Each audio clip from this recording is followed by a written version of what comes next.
Welcome back to our spooky season coverage because I want to get to the point where Predator is taking out everybody in Marvel, alright? But first, he's got to handle Spider-Man, or Spider-Man's got to handle him, but this is part 2. So this starts out with a bunch of city workers scrambling. They're trying to get the power back on, and there's somebody that is going down into the subway system. Now, if you remember from last time, the person that they saw out there was not the subway system worker. It was actually the Skinner Predator.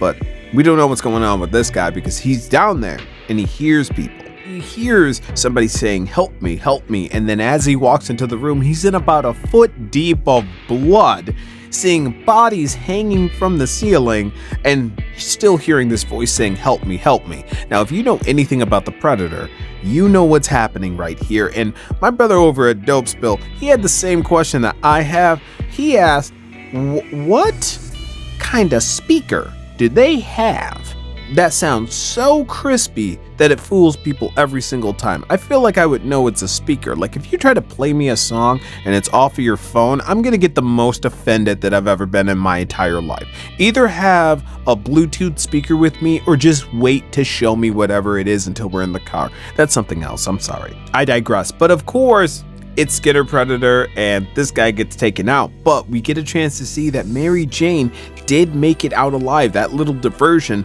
probably saved her life because her and this other woman were able to escape out of the train. Cut back to Peter coming in the house and looking for Mary Jane, where he hears a knock on the door and he assumes that it's probably her just getting home and she forgot her key or something. Opens the door, oops, it's the cops. Slams the door in the cop's face, which I'm not telling you that's the right thing to do, but it was very effective in this case. The detective on the other side of the door, immediately having the door slammed in her face after she sees her prime target, has a lot of questions for Peter. And a lot of them revolve around, did you do it? And him just saying, nah-uh, and her going, I'm gonna kick in the door. But he's out the window before she can even do that. So right here we get a really cool shot of Spider-Man swinging past the Predator ship as it's cloaked and he can't see it at all. He doesn't even know that it's there.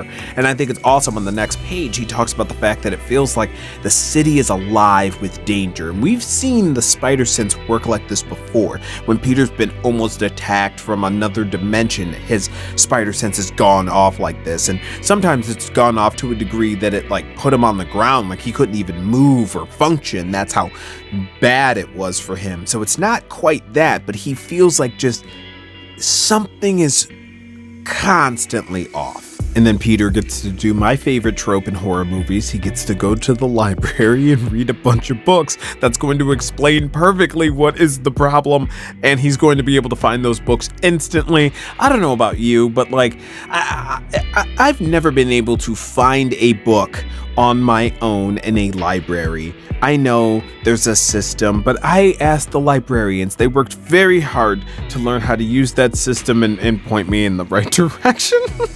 And now we quickly switch over to Kraven and find out what he's been doing this entire time, which has been tracking the Skinner Predator as well. But this is a moment that I feel like we get to watch Kraven flex with how he tracks, because he walks into the scene and immediately knows what's going on. The guy wasn't after any of the money. He's only in this for flesh and bone, as he puts it.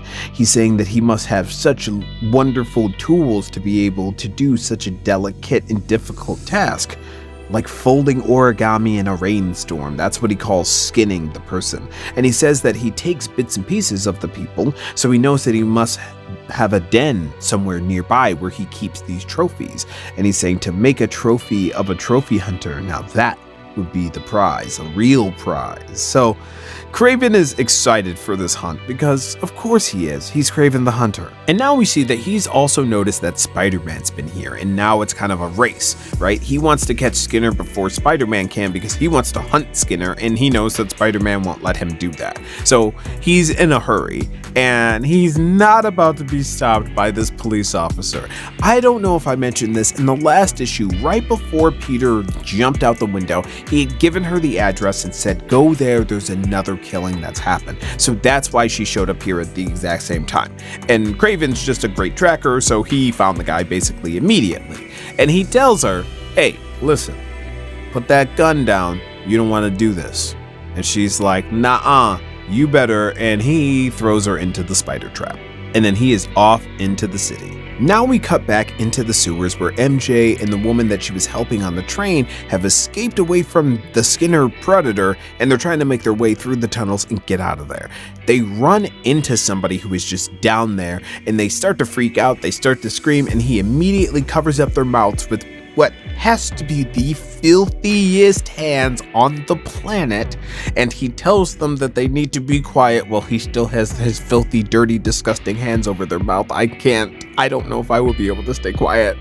But he makes the point, be quiet or else he's gonna come back. He's going to hear you, because bam, they are in the den, and there are bones, there's skin, there's blood everywhere. This is where Skinner has been hiding out. And now we cut back to the Daily Bugle, and Peter's bringing back all the research that he figured out at the library, because of course he did. He found everything that he needed to do. This is a horror movie. Don't you remember? He's telling Jameson what's going on, and he's like, it's been happening for years, hundreds of years. This symbol has been popping up all over. The same MO, the same killers. This thing has been around for a long time. And Jameson ain't buying it. He's like, listen, man, I understand what you're saying, but I don't do this whole conspiracy theory thing. I don't know what you got going on, but I'm not here for it. I'm just trying to sell these papers. And Peter's like, listen, I got a sense about these kind of things. Now, Peter's staring out the window, and he feels like he's looking at something, because turns out that ship is right there. That Predator ship is right there. And not only is that Predator ship right there, but it looks like there's a hunting party that has come to clean up their mistake. So that's going to do it for issue 2 of Predator vs. Spider-Man. I hope you guys are really enjoying it. I hope you're enjoying the spooky season coverage, and come back for part 3. Peace.